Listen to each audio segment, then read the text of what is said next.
আগামী ৫ জুন চৌদ্দগ্রাম উপজেলা পরিষদ নির্বাচনকে কেন্দ্র করে আনারস প্রতীকের চেয়ারম্যান পদপ্রার্থী অধ্যক্ষ রহমতুল্লাহ বাবুল, ভাইস চেয়ারম্যান পদপ্রার্থী বই প্রতীক নিয়ে এসহাক খান ও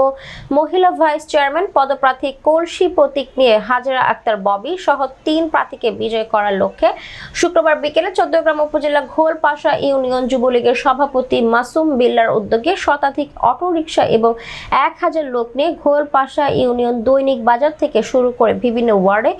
গণসংযোগ করে থাকেন। গণসংযোগ শেষে যুবলীগের সভাপতি মাসুম বিল্লাহ গণসংযোগে অংশে গ্রহণকারীদের মাঝে আনারস বিতরণ করেন।